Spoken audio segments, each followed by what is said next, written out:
So there are some things I would love to get into today. I just keep seeing it all over my my For You page. It's like I need to give my opinion on this one specific thing, okay? There's a mom on TikTok. Her name's Christina, and she posts videos of her struggling with her newborn because he is colicky and he just cries all night long, and she's struggling. She's just a struggling mom, and she just videotapes herself struggling, and her videos get so many views. One I saw got 60 million views, and that's just one of the videos. I think she has like a lot. I also see a lot of people making fun of her, like shitting all over her, like, why would you do that? Like, filming your baby in the middle of the night, like, what are you doing? I would like to give some insight as a fellow TikToker as to why I believe she's doing that. I'm just going to compare it to what I know. So there's something called the creativity program on TikTok, and it's basically videos over 1 minute get paid a lot more than they used to. It started like maybe like 4 months ago, and no, it started in May, I think. It gives creators an incentive to make longer videos because TikTok wants to compete with YouTube. That's my theory. I don't know. The most views I have personally ever gotten on a video that was over 1 minute is, I think, 13 million. Okay. And that video got $9,000 from the creativity program. So the video got 13 million views and it got $9,000. And not every single view counted for the creativity program because they have to be authentic views.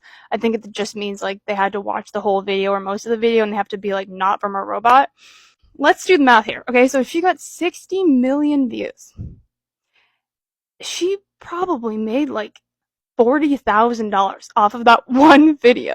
So if you're a new mom, right, and you get the opportunity to get $40,000 just by filming yourself struggling, like, you can't even say she's exploiting her baby because you can barely see the baby in the video. It's literally just her struggling. That's the whole point of the video.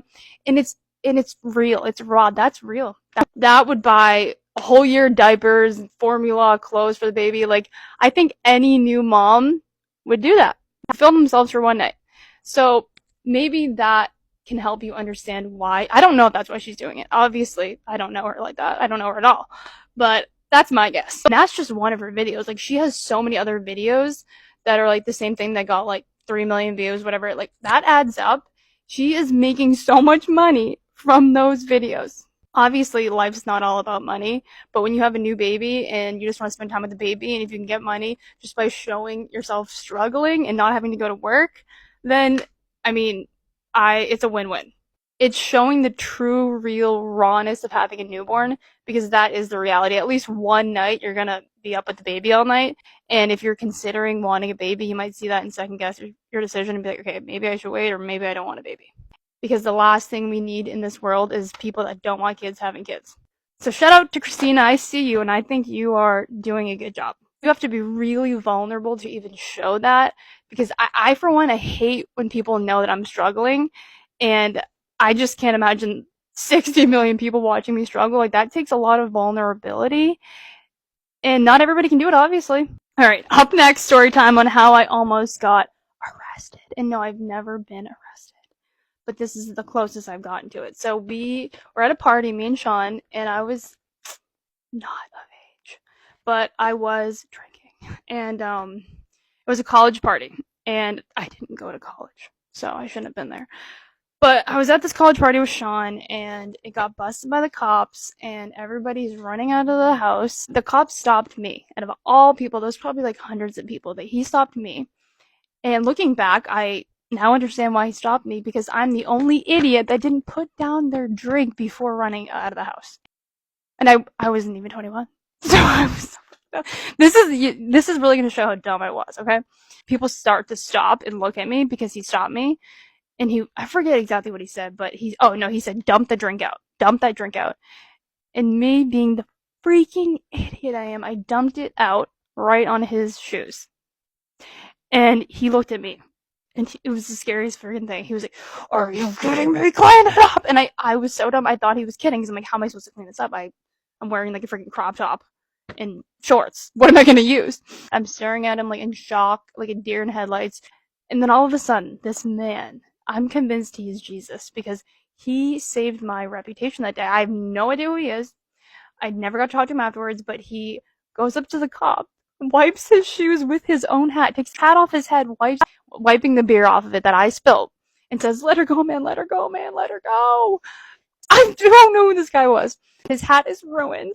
And the cop looks at me and was like, well, first he was like, "Do you go to school here?" And I was like, "No." And he was like, "Where do you go to school?" I'm like, I don't go to school." He humbled me real quick. He was like, "Then why the fuck are you here?" I'm like, oh geez, I don't know. I don't know. He just looked at me and he was like, "I'm gonna give you 10 seconds to run as far as you can." I ran as fast as I could. I got all of my partying out at a very early age. Like, I started going in, cornfields and stuff at like 15, ending up like God knows where. It's a miracle that I am alive. I'm sorry, Mom, if you're watching this, but yes, I did sneak out. I snuck out of my house, friends' houses, lied about where I was. I just had the urge to party and just like do what I was not supposed to do. So that's probably why I have no problem just being a mom and I don't have FOMO, because I got it all out. I got it all out and then some. People are constantly asking me, like, how do I get things done? How do I do anything without giving my kid an iPad or letting Rose watch TV? And I have to just emphasize, and obviously people know this, but the way I look at it is being a mom is the ultimate sacrifice. I'm not going to have a perfectly clean house. I sacrifice everything for them, but in the end, it does pay off because Jay's now 5 and he is so well behaved. I don't have to worry about him. He can play independently, and I think all my hard work from the first like 3 years really is starting to pay off.